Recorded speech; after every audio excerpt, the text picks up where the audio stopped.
It's 10 o'clock on Wednesday, the 7th of July, so a warm welcome to today's presentation from U3A Helderberg. Good morning to all from here in Somerset West. I'm Richard Tompkins, your host today. We owe our thanks to our studio director today, Jeff Burton, who is coordinating proceedings. Today's presentation is going to be different to our previous ones. Firstly, it is dedicated to the memory of the late Peter Ford, who inspired, organized, and very successfully ran our current affairs and media group while attracting distinguished speakers and a participatory audience, often in the hundreds of members, at the Somerset West Library Hall. He'll be sadly missed. In a way, today could well have been a CAM Forum event. Secondly, as with CAM, audience participation is essential, so now is the opportunity to fire away with your questions. We're presenting these talks via our own U3A Helderberg YouTube channel. Although we cannot hear or see you, there's a live chat area on the right-hand side of the screen where questions can be typed during the speech. Please keep your questions on the topic. Jeff will select those of them that could be of general interest to all and display them centrally on everyone's screen. The full presentation today is being recorded and will be available along with previous ones on our website, u3ahelderberg.co.za. Now I'd like to introduce today's speaker, Will Stevens, who is the Acting Consul General at the U.S. Consulate in Cape Town. He has served in various countries as a Foreign Service officer and at the Washington base in the Bureau of African Affairs. He served as the Bureau spokesperson, where he directed the public affairs and messaging for the 2014 U.S.-Africa Heads of State Summit, which brought together 50 African leaders for the first time. His topic today is entitled USA Priorities in South Africa. On that note, over to Will Stevens. Thanks, Richard. It's so great to be here with you all today. I thought I'd give, before I get too into what our priorities are here in South Africa, a bit of an overview of the Consulate General and what my job is. So we have a Consulate General based here in Cape Town, and we cover the 3 Cape provinces of South Africa. First and foremost, some of you have probably interacted with our Consulate General in receiving visas, or perhaps some of you are American citizens or related to American citizens. And that's our #1 priority as diplomats anywhere in the world, is to help American citizens, to support them, and then, of course, to provide that first line of interaction as people hope to travel to the United States. So I'm really grateful to be with you today. I thought I would start by talking about some of the things that are happening in our relationship and how those fit into the broader context of what's happening in U.S. foreign policy.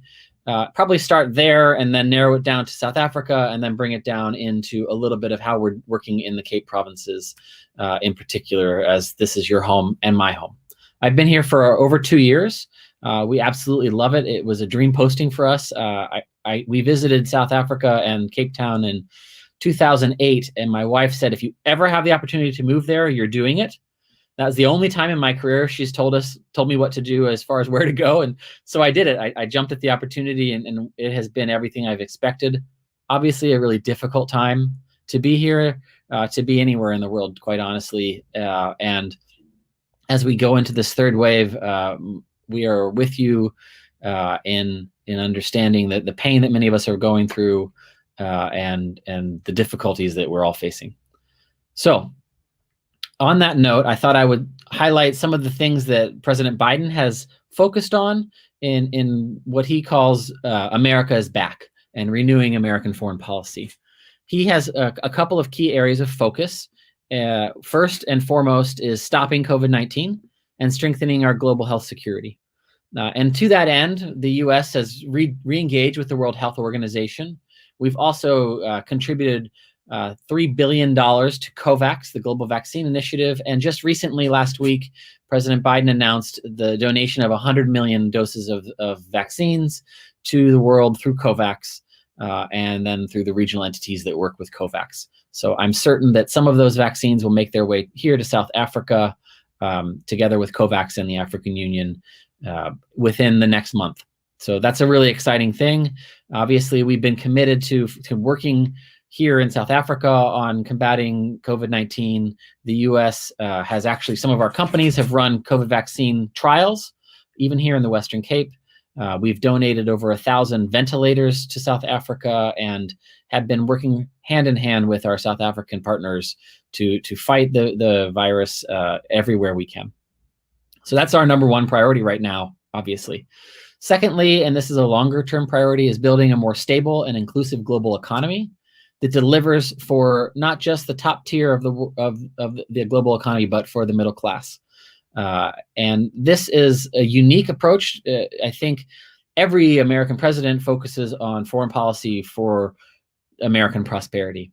But what President Biden's talking about is a shared prosperity agenda, an agenda that reaches all people, and that is stable and inclusive.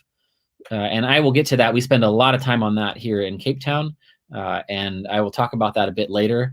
And then thirdly, President Biden is talking about renewing democracy at home and abroad.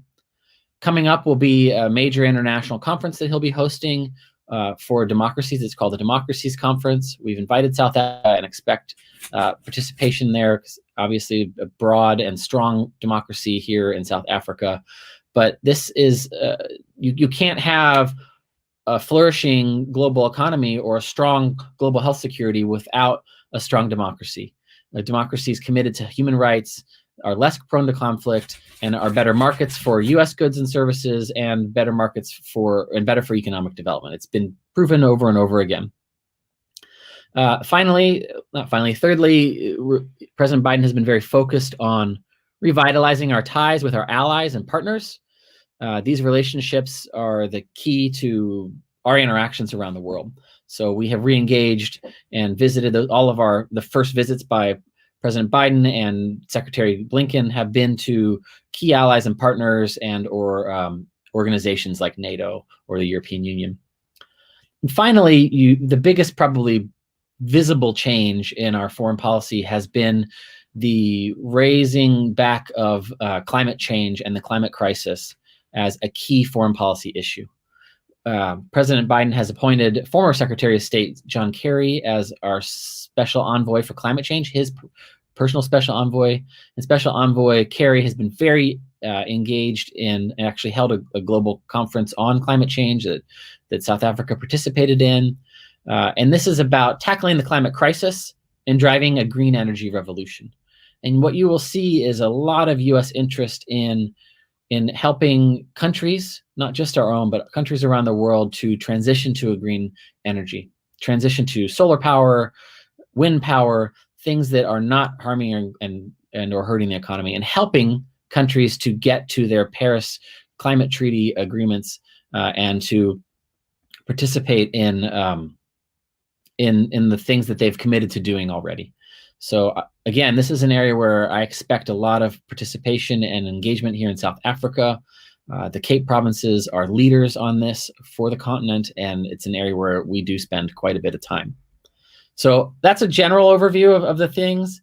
I thought I would try to simplify it, as I've worked now for 5 presidents, and I will say that the 3 kind of key priorities that we focus on don't change dramatically between administrations. And those 3 areas are security, right? Safety and security and rule of law, shared prosperity and good governance. So sort of making Americans safer and more secure, making Americans more prosperous and or better places for our markets of our goods and investments. And then finally, our American values and our democracy. And how do we do that here in South Africa? It's really quite simple. On the security front, we are deeply engaged with our South African partners to combat transnational crime. Sadly, Cape Town is a hub for transnational crime. All the things that attract wonderful tourists and the over 250,000 Americans that visit Cape Town every year also attract the bad guys. Great infrastructure, great tourism, great banking. And so we are working closely with the South African government to stop them, everything from narco traffickers to traffickers in wildlife goods to human trafficking. Much of it comes through the Cape provinces. So we do that. It's often behind the scenes. It's something where we will work together and then allow SAPS or the city of Cape Town to step in and make the arrests or head the investigations. But it is something that I'm quite proud of. And on that same front, we do work to protect Americans tourists here, improve the capacity of the police system here to respond to crimes, deal with victims, and have provided training to a variety of units around the Cape provinces on everything from responding to gender-based violence to how to deal with some of the tourism sites protections and some of the great things that Premier Winde is doing to make tourists feel safer. And that also is about rule of law.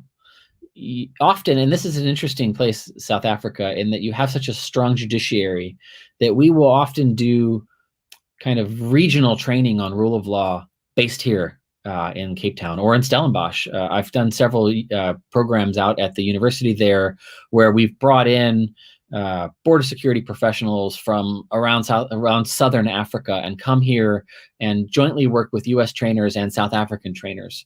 So much of our rule of law agenda in Southern Africa is centered in South Africa and uses the expertise of our South African partners to kind of provide that African view, African experience for other countries in the region. When it comes to prosperity and good governance, this is an area where I'm incredibly proud of the work we're doing in the Western Cape. Hopefully some of you saw back in February, we announced the U.S. Western Cape Trade and Investment Promotion Partnership. This is a partnership that we're doing with the Western Cape government to promote U.S. trade and investment. And there's 4 aspects of that, and all of them are bilateral. So it's U.S. exports to South Africa and to the Western Cape, South African exports, Western Cape exports to the United States. Right now, we're the #3 destination for exports from the Western Cape. During COVID, during the last year, we've seen an 80% increase in citrus exports from the Western Cape to the United States, and a 75% increase in table grapes and wine exports, and actually a tremendous increase in exports on things like cosmetics and a variety of other areas. So we are working to promote those exports both to the U.S. and from the U.S. to South Africa. And we're helping big companies and small companies, things as small as a company called Kailicha Cookies, exporting to Pura Beverages. You may see those Pura Beverages at your Pick and Pay. They're now being sold in the United States to major big exporters like Rhodes Foods out in Parle, producing peaches for Walmarts in the United States. So big. And it's not all just food. I love food, so I happen to focus on the food items. But there's a lot of bilateral trade between the Western Cape and the United States. The second aspect of that partnership is about promoting investment. And that is investment in Americans and American companies coming here and investing, purchasing, making big building investments, expanding their operations. And we see that in a whole array of sectors. Of course, you're all aware of the massive investments made by Amazon. It's probably the #1 foreign employer here in the Western Cape, and they continue to grow. Amazon's web services were started here in Cape Town, and I know from our colleagues at Amazon that Cape Town holds a special place in the hearts of all the people who work at Amazon, and they continue to make investments. But you also see small companies that are producing blueberries, or companies that are coming here and producing water engines water pumps out in Stellenbosch, companies that are committed to working here in the Western Cape. And of course, the tech sector. Just a few months ago, I hosted a large group of American investors, IT kind of high net worth individuals who are interested in investing in the tech sector here in Cape Town. We believe and agree that Cape Town Cape Town Stellenbosch corridor is the tech capital of Africa. There are more tech jobs in that corridor than in Lagos and Kenya combined. And so we are very, very positive and bullish on the future of the tech sector in the Western Cape. And that's a key part of the Western Cape U.S. Trade and Investment Partnership, is seeing what more we can do to bring in U.S. investment in that sector and help those companies to find partners in the U.S., because many of them then join with U.S. partners and go public in the U.S. or try to raise funds in the U.S. And connect with partners there. And that's the fourth pillar. So you have bilateral trade both ways. You have bilateral investment. So we're also encouraging U.S. companies or Western Cape companies to invest in the United States. And we've seen that over and over again. My favorite example is the Oceana Group, which is one of the top 10 largest fishing companies in the world. They own a $630 million fish processing plant in Louisiana. And for those of you movie fans out there, it is actually right next to Bubba Gump Shrimp in Louisiana from Forrest Gump. So that partnership is a huge part of what we're doing here in the Western Cape and in the Cape provinces, that economic partnership. We are already, the U.S. is already the top foreign direct investor in the Western Cape. So more than any other country, the U.S. invests here. We're the number 2 source for foreign tourists and growing at a much faster rate than competitors. And we expect to see increased more and more investment and trade with the United States. So that's I've done security, talked about economics, and then the third pillar is sort of our values, and really where we focus here is on health and human dignity. Many of you may be aware of the massive U.S. commitment to combating HIV/AIDS in South Africa. We spend right now about $500 million. Over the last 18 years, we've spent more than $4.5 billion in South Africa to combat HIV/AIDS. In the 3 Cape provinces, that amounts to about $180 million a year, running over 450 health clinics. And what are we actually doing? Because it's lots of numbers, lots of big numbers. What are we actually doing? We are helping the South African government to test people, make sure they know their status. We are helping to get them on treatment, the ARV treatments, and paying for those treatments, providing the clinics where those treatments are distributed, working on everything from, we just put a press release out yesterday about these great new e-lockers where you can go and pick up your treatments, where you don't have to wait in a clinic. You have an app, you have a signal, you have a code, you go pick up your treatment in a very COVID-safe environment. And then we're working to make sure that people stay on those treatments. So making it easy for them to get their treatments, making sure that the tracking systems are in place so that when they move from the Eastern Cape to the Western Cape or vice versa, that they're able to continue to maintain that they have low viral loads and that they are not transmitting HIV/AIDS to others, because if you are on treatment, you're not able to transmit. So this is all in hopes of achieving the 95-95-95 goals, which are 95% of people know their status, 95% of those people are on treatment, and then you have 95% of people who are on treatment are retained on treatment. And just to give a sense of the scale, that program, PEPFAR, the President's Emergency Plan for AIDS Relief, is a U.S. government program. It employs over 18,000 community health workers around South Africa. It's about 1,800 here in Cape Town, who are doing everything from screening door to door to working at these clinics. It runs about 450 health clinics in the 3 Cape provinces, and it is an incredible way to save lives. And I believe we've saved millions of lives together and helped South Africa respond to what was a dire crisis and continues to be a health crisis. It's not just focused on HIV/AIDS. There's also a tuberculosis aspect. And it's not just focused on treatment. There's a second component of the program, which is about research. I imagine many of you were involved in some of this research, but the Western Cape is the #1 destination for U.S. National Institutes of Health joint biomedical research. Over $150 million of research funding alone, or goes to University of Cape Town and Stellenbosch University alone. So those are joint research projects in the biomedical sphere between U.S. universities and UCT or Stellenbosch that lead to and save lives. These are things that led to the tuberculosis vaccine trials that are going on. These are things that have allowed us to pivot so quickly to our response to COVID and have led to some of the great vaccine trials on the COVID vaccines as well. So those are some of the big picture things. There's a lot of other things going on, but I know that nobody wants to sit and listen to me talk at you for 20 straight minutes. So I think I would love to take some questions and dig into some of the things that I talked about. I like to reiterate the three priorities: security, shared prosperity, and health and human dignity. And I'm happy to take any questions that you may have and turn it back to the question room. What motivates the U.S. to invest in the Western Cape in particular? That's a great question. We believe and often talk about the Western Cape being the gateway to all of South Africa. When companies come here, they know that there is a transparent government, more cities and municipalities in the Western Cape than in any other of the provinces in South Africa have clean bills of audit. And so companies come here, and they also know that while you have these great universities, so you have a great stream of new workers coming in, there are these deep ties between the US and South Africa. Ties at the academic level. It feels like every time I go to one of those universities, I run into another American who's working there or is there on a short term.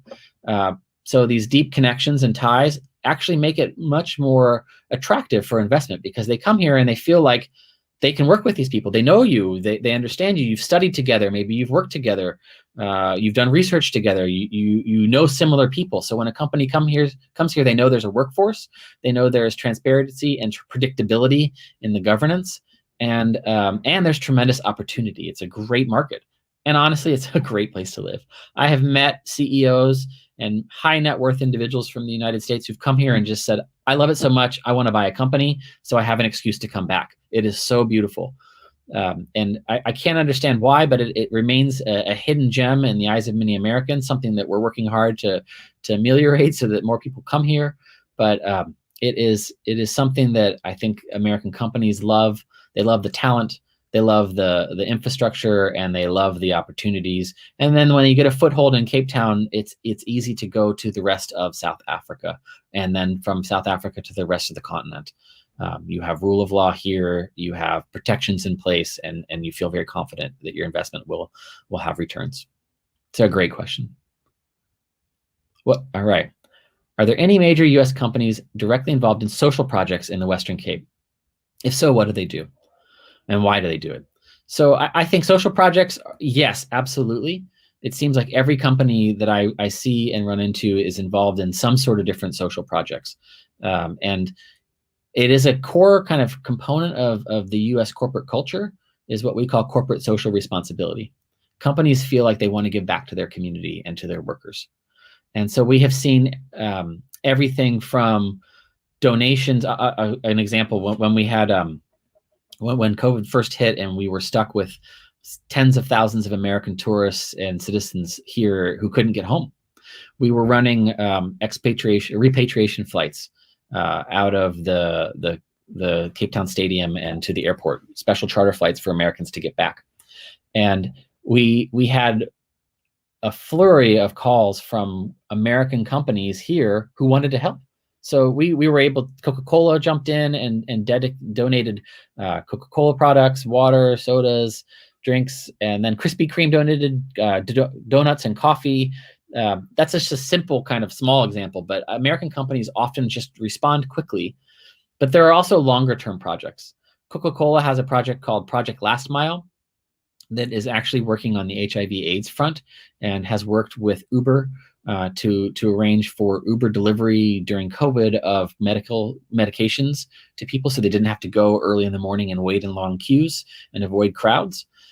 You've got companies like Ford, who have been in East London, in Nelson Mandela Bay since I think 1918 or 1922, who have a long-standing relationship with the various TVETs there, the technical colleges, to train people and allow them to both get a better workforce and a healthier workforce, but also provide job opportunities and mentoring opportunities in the robust automotive industry there in Nelson Mandela Bay. So companies invest, and then when they invest, they're not just investing for profit, but they're investing in the people and the communities, because that's where they live. And that's their ecosystem, and they need to support it. So I know that Amazon has a lot of different projects, everything from training coders to working with small startups. We recently did a project with a company or an organization called Silicon Cape. We held what's called a hackathon to work with some people who work in sort of the township communities and help restart the economies there and bring them into the digital age. And Amazon then donated free Amazon web platform space for the companies that the hackathon kind of solutions to allow those companies to not have to carry the burden of major tech investments. So all of the companies I've run into are doing things. I met a great company. We highlighted some of these on our social media platforms throughout COVID, but one company is a wine producer. There are actually a lot of Americans invested in the wine industry here in South Africa, not just drinking your wine, but actually own many of the vineyards. And one company, I think it's called Lumbazi Wines, they actually make kind of the large box wines that they ship to the United States. But every box of wine that they sell, they take $1 and it goes back to the community. So during COVID, they were running a feeding scheme for people all throughout the winelands and where their vineyards were feeding over 6,000 people a day. So yeah, I'm proud of American companies. I think that's one of the great values that Americans and our companies bring, is that commitment to civil society and their community. Yeah. Next question. How does expropriation without compensation affect future investment? I think this is a question that a lot of companies are looking at, of course. I have not seen it impact directly any investment. I always rely on the market to drive things, and I am a strong believer that the market understands information better than any individual, and we continue to see investment. So if that changes, that would be a signal. It could be a signal that people are concerned. But as it stands, we haven't seen any kind of slowdown in investment that related to that in any way. And I haven't heard of that really directly from companies. I'm sure that some of the larger companies who are invested here are talking directly to the government. Many of them have set up South African kind of corporations or organizations, so they're constituents and they talk directly to your government about it as well. But it's not an area where we have engaged heavily. Yeah. Thanks. Next question. Okay, regarding shared prosperity, what suggestions do you have for the uneducated youth, those who missed out on the initial changeover in South Africa when schools failed them? It's a really, really good question. I think, and maybe I'll be a little bit heretical here, but education is not a one-time thing. It is not you have to get your degree to be successful. Many people, particularly in the tech sector, don't have degrees. And they don't have degrees, and it's not required.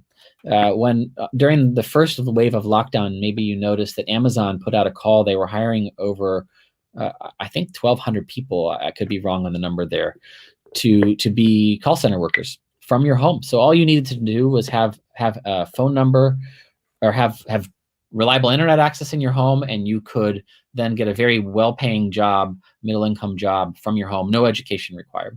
Many people who are coders, programmers, tech workers have learned those skills on their own, no requirement to have a degree in computer science, and then move forward. So I would encourage those people who haven't had a chance to get an education to look for opportunities to learn a skill, get that skill in place. It could be in the tech sector. It could be become a mechanic. It could become a plumber. Learn a skill that allows you to apply in a specific trade.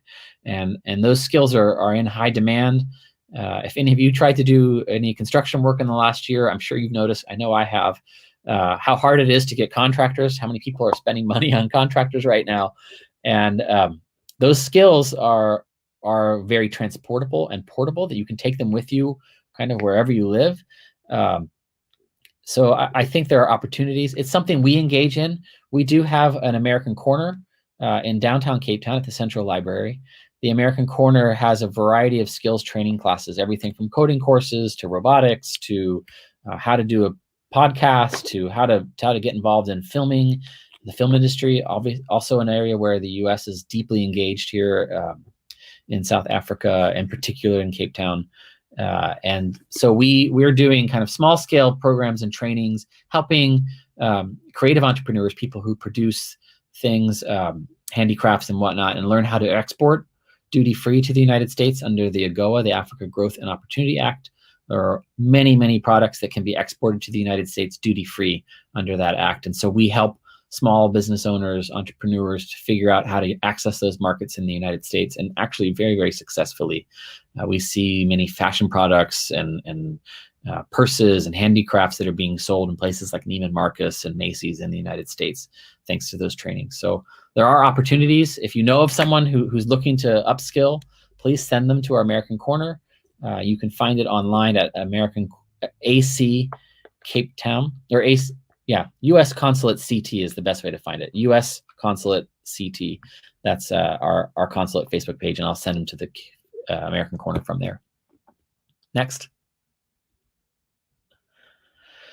How do you see the disagreement between South Africa and USA disallowing Delta flights to Cape Town? This is an interesting topic. Is certainly something I've been involved in, and what we're seeing is a disagreement over the bilateral agreement we have on civil aviation. You probably may have seen in the press that the U.S. Department of Transportation did respond and has put out a regulatory finding on that. It's an ongoing topic, so we continue to engage with our South African partners on it. Obviously, having a Delta flight through Cape Town would be a tremendous boon for the South African economy. A direct flight 3 times a week would allow for all those tourists to come back. And let me tell you, the American tourists want to travel. Most of America has been vaccinated now, and there are many people who have not been spending tourism travel money for the last year and a half who are ready to travel.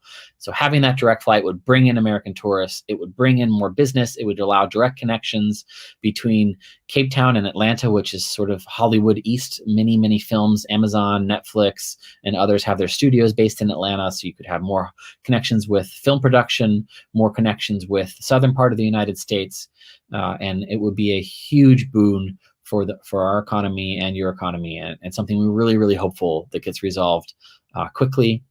There is also a United flight that will come back online in November. It's a seasonal flight, so there will be that United direct flight to Newark from Cape Town. Again, it didn't happen in 2020. It was launched in 2019 and then closed in March of 2020 when COVID hit. But we are anticipating it starting up again this summer. So that is great. Direct flights bring more people, they bring more dollars, and they make things business easier. Okay, how about our last question? Or that is our last question. Great. Well, that was pretty quick. I kind of expected people to have more questions for me, but I'm happy to keep going, or I can just turn it back. Are any major users? Okay, yep, that one we did. Did this U.S. companies? Yep. Okay. Yeah, in recent years, we've seen Amazon and Microsoft expand operations here in South Africa. Is that part of a new trend of U.S. corporate activity here? I believe it is. I believe that the American tech sector has caught on to the tremendous opportunities here. Just last year, we saw massive investment from Google. They're going to be running a major internet cabling in through Cape Town for all of Africa. We have seen companies like Netflix has moved here, Facebook, Apple, Microsoft, and Amazon, of course, with the big investments. And I think more and more will continue to come. Tech is one of those areas where success begets success. So when you can prove that you have an ecosystem that is strong enough to support a big company like Amazon, you're showing to the rest of the market that you have the number of technical experts, specialists, coders, executives to manage a big company like that and a big presence like that. And so more companies will say, well, if they can do it, maybe I can do it. And they want to come because they know the talent's here, they know the opportunities are here. So in the success of Amazon in Cape Town, I think is a big magnet for more companies, and we are anticipating more and more companies We have seen some companies involved in the business process outsourcing, where this sort of service agreement, people competing not with American companies who are moving here. They're not taking jobs from America. They're bringing and competing with similar places, operations in India or the Philippines, and bringing them to Cape Town. You have an English-speaking population that can provide excellent customer service. So I would anticipate in the next 5 years to see many more big investments in tech, many more big investments in agriculture and food production, as well as manufacturing, and things like where Cape Town and the Western Cape have always been successful, like boat manufacturing, and other areas. It's an exciting time and a place where I'm very optimistic. Yeah. All right. I think I'm being told that's the last question, so I guess I'll send it back. Thank you so much, everybody, and thank you, Richard, for what I hope was an enlightening and interesting conversation. Well, thank you very much indeed, Will, for giving us some of your valuable time today for such an informative talk.